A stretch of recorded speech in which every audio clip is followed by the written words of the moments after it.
la oposición política en el país le ha dado una gran muestra de convicción y complementariedad democrática a Bolivia.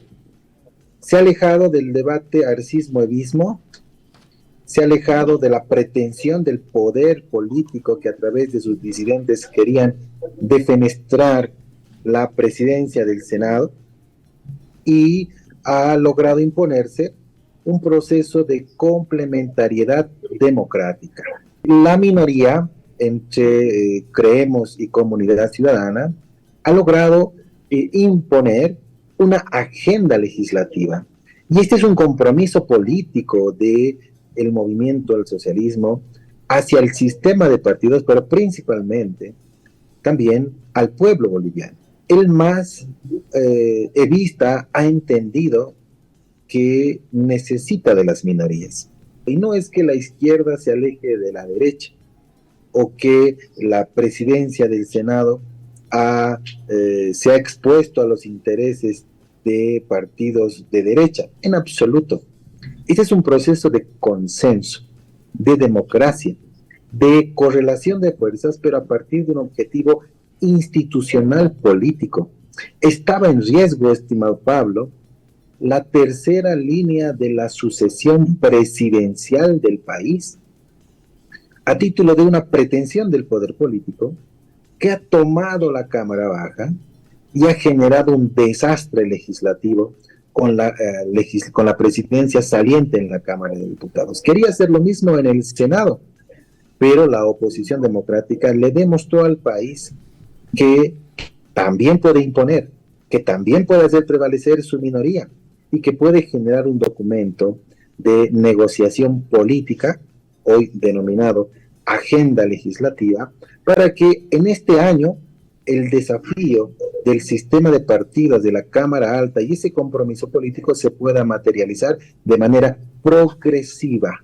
La decisión política ha destrabado justamente esto y con 26 votos ha reelegido al presidente del Senado, el señor Andrónico Rodríguez. Algunos medios de comunicación ya titulaban: Luis Arce pierde el control del Senado. Nunca controló el Senado, por ello el poder quería lo que no tenía, y es la Cámara Alta. Logró la anterior gestión controlar la Cámara de Diputados, y vea usted, estimado Pablo, el desastre que hemos tenido en la Cámara Baja. Aquí no tiene que ver un partido, aquí no tiene que ver arcismo-evismo, aquí no tiene que ver el masismo en pleno o la crisis del masismo, aquí tiene que ver el sistema democrático, porque si se trasciende en vulnerar o al sistema de partidos o al primer órgano del poder político en el país que representa a todo el pueblo, que el pueblo boliviano se ha representado en ese órgano legislativo, desinstitucionalizarlo significa eliminar un poder del Estado.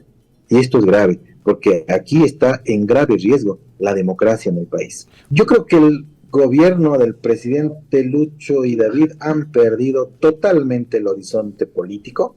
Tras su primer año, donde se reivindicó un gobierno de las vacunas para contención de la pandemia, un gobierno de reactivación económica, hoy se caracteriza por ser un gobierno de la división del movimiento indígena, del movimiento popular que los llevó al poder.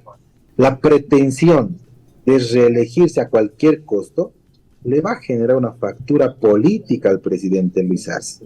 El silencio de las estructuras del poder luego del fallo del Tribunal Supremo Electoral contra el MAS y su dirigencia elegida en la Ocaña es una muestra justamente a interpretación política de esa complicidad lamentable. En casa de herrero, cuchillo de palo, estimado Pablo, dice un dicho muy popular y coloquial. En el gobierno de un economista con 30 años en la función pública que trabajó para 7 gobiernos entre su trayectoria como funcionario público, que hasta el gobierno del expresidente Evo Morales, que él lo sacó del anonimato para hacerlo ministro, hoy presidente, en el gobierno de un economista quiebra un banco. En el gobierno de un economista no hay dólares en el mercado. En el gobierno de un economista hay más vendedores que compradores en la economía informal, esa economía informal que constituye más del 80% de la economía en nuestro país. Ya la afectación económica se siente en el bolsillo de las familias. Entonces, podemos maquillar datos macroeconómicos, como seguramente se lo hará el día de mañana en el informe, en el legislativo, pero la realidad microeconómica es totalmente diferente.